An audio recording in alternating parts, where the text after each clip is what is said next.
Assalamualaikum warahmatullahi wabarakatuh. Kami dari kelompok Dean ingin mempresentasikan mata kuliah sistem operasi proyek kami yang berjudul Cara Membuat Server Linux Lokal untuk Framework Django. Perkenalkan, saya Nuriski Fitriani, NIM 15251208.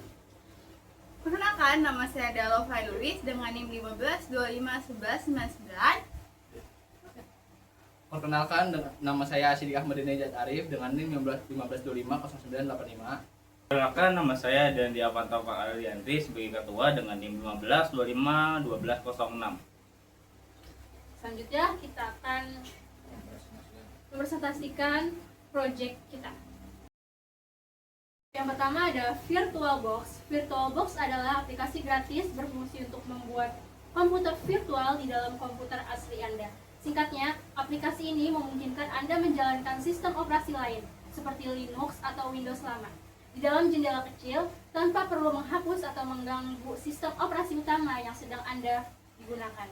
Di sini saya akan menjelaskan Linux. Apa itu Linux? Linux adalah sistem operasi gratis dan open source, bebas dikembangkan siapa saja yang berfungsi mengelola komputer, sama seperti Windows atau Mac OS. Kelebihan utama Linux adalah gratis dan legal. Kedua, sangat aman dan minim virus. Ketiga, ringan dan cepat. Keempat, sangat stabil. Kelima, banyak pilihan distro. Anda bebas memilih tampilan dan sistem yang sesuai kebutuhan seperti Ubuntu. Untuk pemula, Linux Mint, mirip seperti Windows atau Fedora. Kekurangannya adalah kurang ramah untuk game. Kedua, kompatibilitas software. Ketiga, kurva pembelajaran. Keempat, masalah driver perangkat keras. Di sini kita menggunakan Arch Linux. Arch Linux adalah salah satu distro sistem operasi Linux yang sangat ringan, fleksibel, dan dirancang khusus untuk pengguna yang ingin mengambil penuh semua komputernya. Nah, Arch Linux ini berbeda dengan distro lainnya seperti Ubuntu, Linux Mint, atau Windows yang sifatnya siap pakai. Arch Linux ini dia mengusung konsep DIY yang dimana kita bisa merakit Linuxnya sendiri. Lalu untuk karakteristik utama itu ada 4.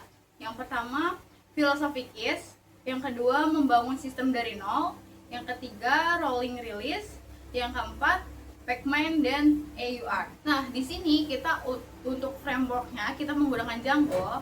Django ialah framework web berbasis open source yang menggunakan bahasa pemrograman utamanya itu adalah Python. Nah, fungsi dari utama Django ini adalah untuk mempercepat dan mempermudah developer dalam membangun aplikasi web yang aman, terstruktur, dan mudah dirawat.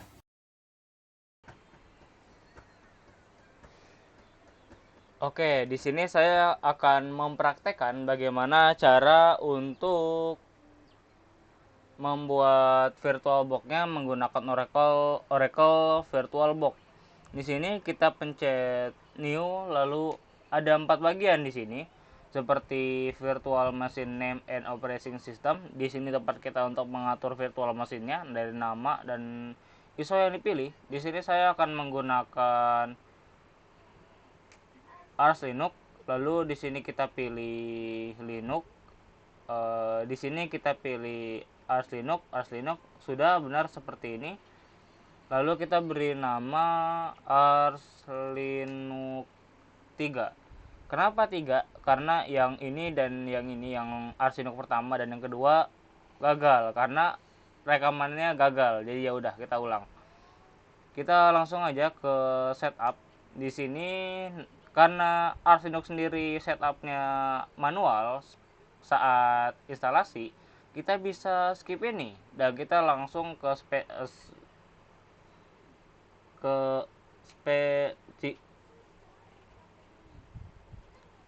specify hardware. Kita bisa atur ke yang kita ingin gunakan. Di sini saya ingin gunakan sekitar 6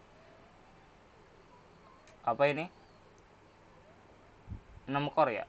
6 core dari CPU-nya, lalu base memorinya saya akan menggunakan 10 GB saja.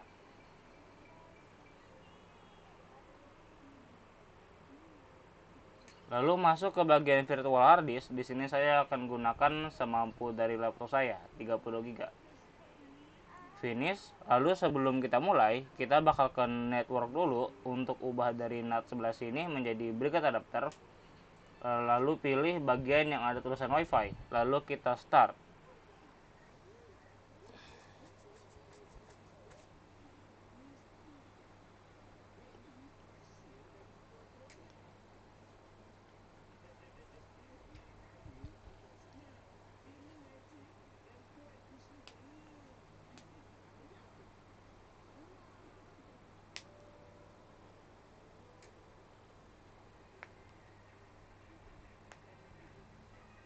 Oke, setelah seperti ini, nanti dia akan muncul pilihan. Ini udah yang paling atas benar, Asli Linux install. Kita enter langsung. Dan kita tunggu sebentar.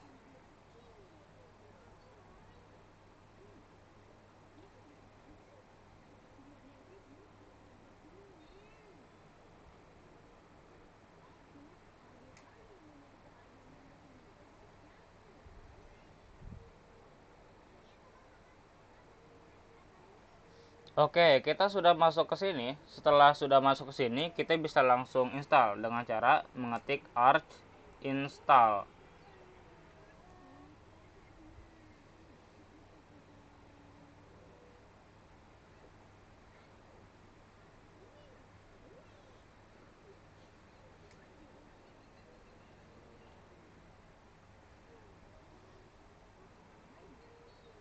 Nanti akan masuk ke seperti ini. Kita bisa langsung setting.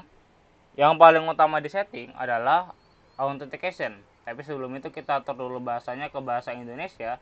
Supaya untuk mempermudah, kita atur authentication kata sandi, kita buat yang paling gampang saja. Lalu kita masuk ke bagian akun. Di akun, tambah pengguna, kita masukkan nama, lalu password. Pastikan untuk mengingat passwordnya, jika tidak kalian nggak akan bisa masuk. Lalu konfirmasi dan keluar. Kita kembali dan kita cek lagi disk configuration. Ini next saja sampai dia ke back, ada back muncul. Kita back, lalu kita ke profil. Pilih aja apa yang kalian mau. Di sini saya ingin menggunakan desktop, lalu cosmic, lalu kembali. Lalu kita pergi ke paket tambahan. Maaf,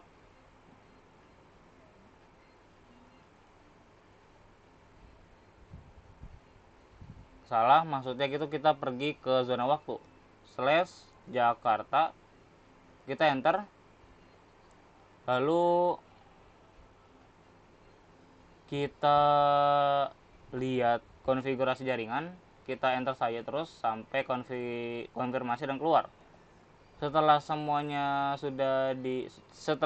yang tadi sudah disetting, kita bisa langsung install ya, lalu tunggu sampai dia selesai.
Oke, kita udah selesai. Kita bisa langsung pilih yang kedua atau reboot system sampai nanti dia mulai lagi ke bagian awal. Setelah dia masuk seperti ini, kita langsung aja matiin atau power off. Setelah itu, kita ke setting, ke storage, controller IDE ini kita hapus RC Linux-nya. Remove, oke, lalu start lagi. Supaya nanti dia itu nggak akan masuk ke instalannya lagi.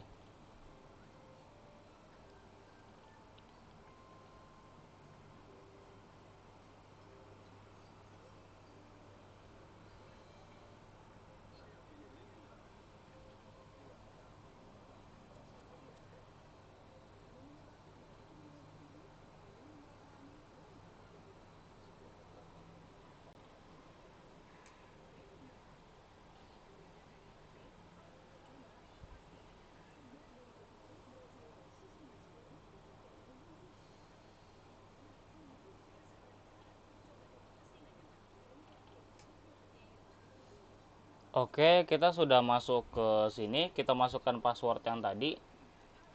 Setelah itu kita tunggu sebentar dan nanti akan disambut seperti ini. Kita next. Oke, yang ini nggak bisa di next. Ini kita isi Jakarta. Ini tuh lokasi. Mungkin bahasanya bakal kubah ke Indonesia.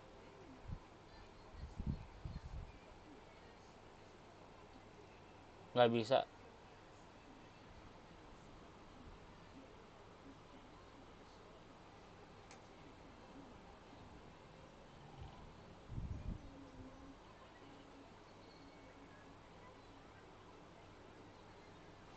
Oke, kalau sudah selesai, kita sekarang masuk ke terminal untuk menginstal Django-nya.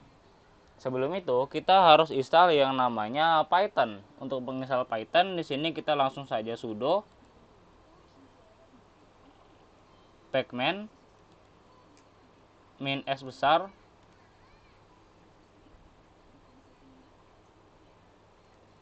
Python. Lalu masukkan password dan tunggu sebentar. Setelah itu kita harus install pip-nya atau Python pip. Kita langsung install. Setelah ini selesai, kita harus install Visual Studio Code. Kita ketik aja code di sini.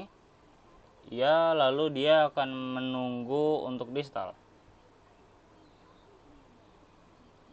Karena Chrome sendiri susah untuk diinstal di sini, kita akan menggunakan Firefox.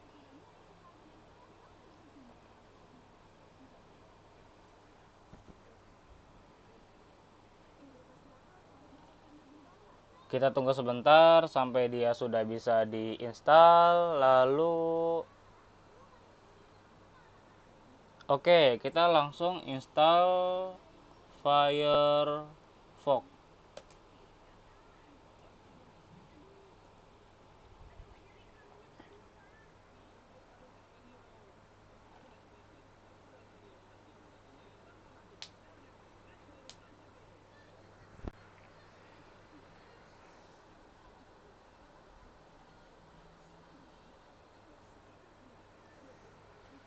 Oke, jika sudah, di sini kita masuk dulu ke dokumen dengan cara cd dokumen.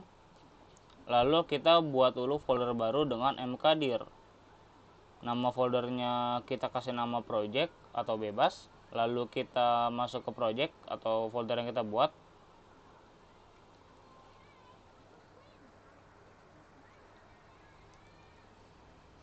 Setelah itu kita install dulu yang namanya VNV. Python min m VNV. Lalu kita ketik seperti ini.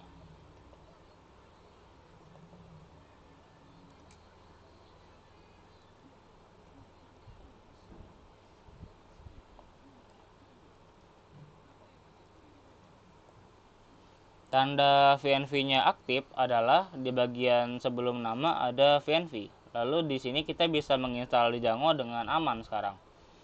Di sini caranya pip atau pip install Django.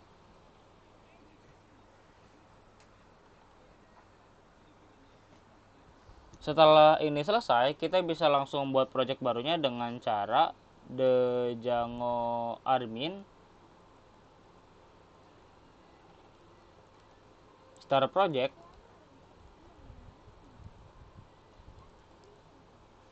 Lalu nama projectnya di sini mungkin home, lalu spasi titik enter, lalu kita bakal masuk dengan cara mengetikkan kode spasi titik. Sebelum aku jalankan, mungkin di sini aku bakal buat dulu dengan kayak halaman lain seperti ini. Django admin start app user, halaman user.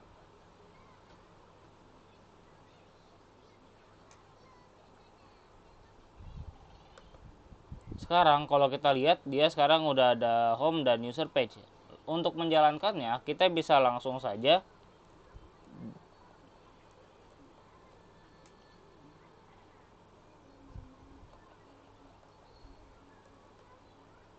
Python manage.py run server. Nanti tanda dia berjalan seperti ini. Kita buka Firefox yang tadi kita install.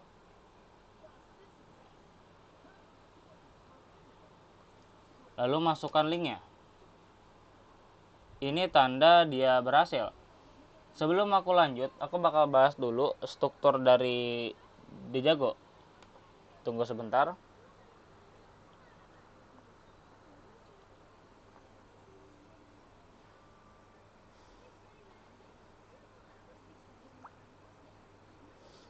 Jadi, teman-teman, Django itu menggunakan arsitektur model view template. Arsitektur ini tuh memisahkan manajemen data, logika bisnis, dan antarmuka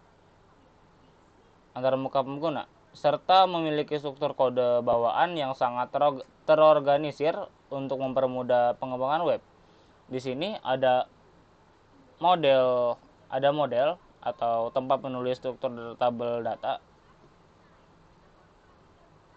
Ini model.py.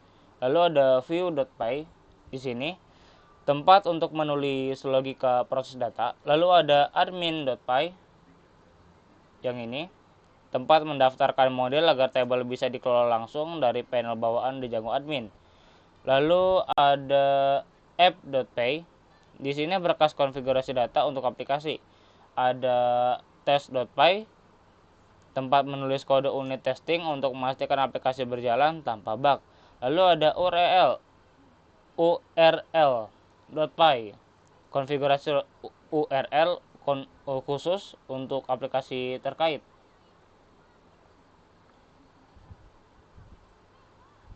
Lalu ada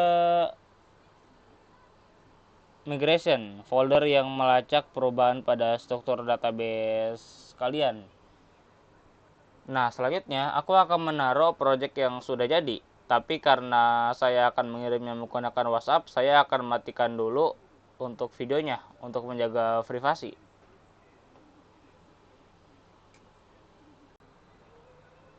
Oke, di sini saya sudah mengcopy atau menyalin file yang sudah jadi ke sini. Di sini namanya aplikasi cuaca. Kita buka dulu. Lalu kita buka dulu ininya di terminal cd, langsung aja biar cepat kita paste di sini.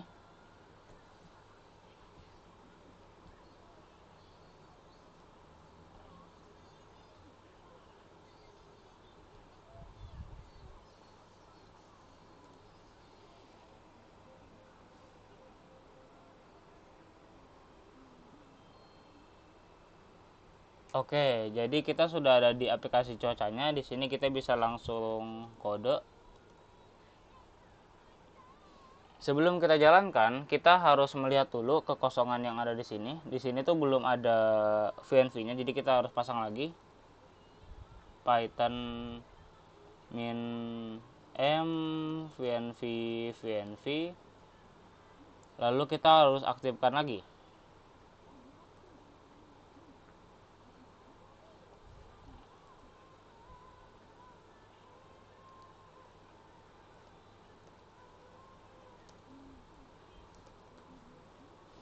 Oke, dia sudah aktif. Sekarang kita bisa langsung coba Python manage.py run server. Oke, dia ada masalah. Katanya itu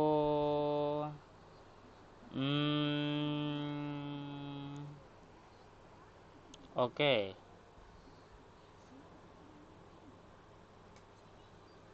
Kita pergi ke code dulu tadi, mana ya? Oke, ini dia. Requestnya mungkin nggak bisa, jadi kita hapus dulu.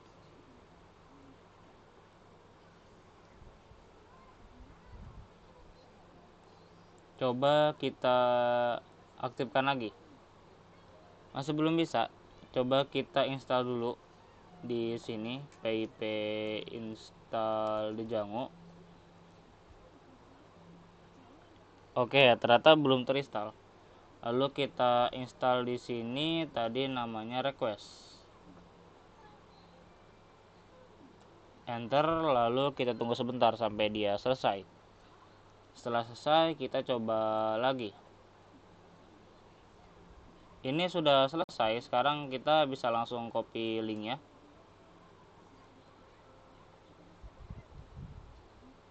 Kita buka di sini.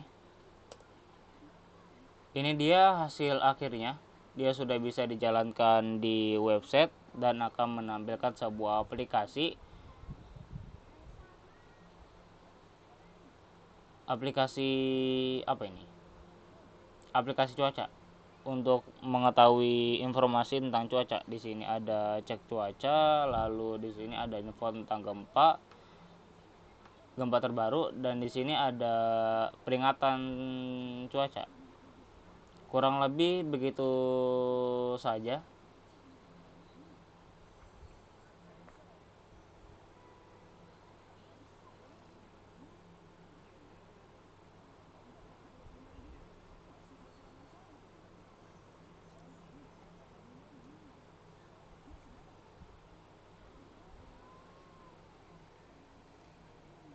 Ini menggunakan sistem API dan langsung mengambil dari BMKG. Makanya di sini saya berikan sumber data BMKG supaya tepat, dan jika ini dipencet dia bakal langsung ke web resminya. Jadi mungkin itu saja dari saya. Mohon maaf jika ada kesalahan.